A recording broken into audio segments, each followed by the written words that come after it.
without objection. Mr. Speaker, I came to the floor this morning to talk about our excitement hearing the President tonight express that feeling of optimism and confidence and can-do spirit that has always epitomized America, and that is in the field of the development of our clean energy jobs creation program. And I'm excited about it because as we're coming out of this very deep recession, many of us believe that one of the brightest spots on our economic horizon is our ability to develop hundreds of thousands of new jobs in this country so that America can fulfill its destiny of leading the world in clean energy development. And we believe it is our destiny to do that because we have always done that throughout America's history, leading the world in aeronautics, leading the world in software, leading the world in aerospace.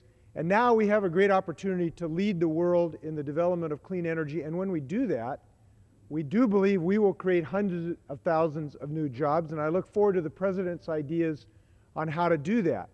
But I wanted to talk about where we are right now in our ability to do that. I remember I came to the floor 2 or 3 years ago and talked about the prospects of creating jobs in America in the creation of an electrified transportation system and our ability to electrify our cars. And when I did that, I remember I was criticized by some in this chamber thinking, well, that was sort of a pipe dream, couldn't happen, that was Buck Rogers kind of stuff that really wouldn't allow us to create jobs in this field.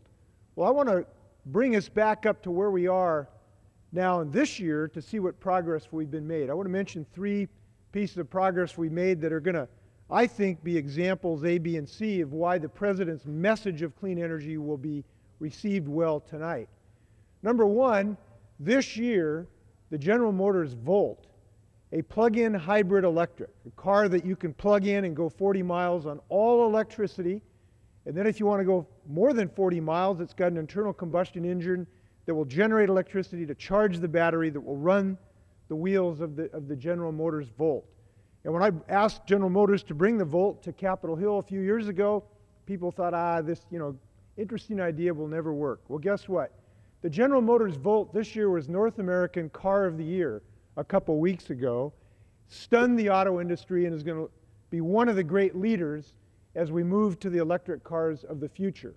We have the domestic manufacturer of the Ford Focus we think is going to follow. Tesla's being manufactured here. We hope to see Toyota and Nissan produce electric cars here as well. These are the cars not of the future, but of today. And we can lead the world in the manufacture if we do some of the things that the President will talk about tonight to electrify our auto transportation fleet. Second, I want to talk about one of the most exciting events I've ever had as a U.S. Congressman. And that is last October, I went to the Wooden Cross Lutheran Church in Woodinville, Washington. And I got to participate with that congregation in dedicating the very first electric charging station in America in a church parking lot. And I thought this is a great thing for America that we are electrifying our transportation fleet, allowing Americans a place to plug in their electric cars. And we dedicated this charging station. It's about 3.5, 4 feet tall. And you pull up to it and you plug in your electric car in the Wooden Cross Lutheran Church parking lot. You know, I just sort of said, the good book says, let there be light. Well, now let there be power. And verily there is power in this church parking lot. And there's going to be more power in thousands of places in America because of our stimulus bill, which has allowed the creation of these electronic charging stations. Third, I want to mention the production of batteries. You know, we have grown something like, and I want to make sure I get the number right, 700,000 clean energy jobs, doubling renewable energy manufacturing and generating jobs in America by the year of 2012. And the clean energy sector has grown 2.5 times faster than the U.S. economy in the last year and a half. And one of the reasons is because we are growing an electric battery manufacturing capacity industry here in the United States. We only had 2% of that capacity in 2009. We believe we can have 40% of the world's capacity by 2015. And if you want to think this is not a reality, go to Holland, Michigan, where because of our stimulus bill that we passed last year, we are putting hundreds of formerly laid off auto workers to work in Holland, Michigan, making lithium-ion batteries to run our electric cars. And that is happening because of what we did. Let's grow these clean energy jobs, and I look forward to the President's speech tonight.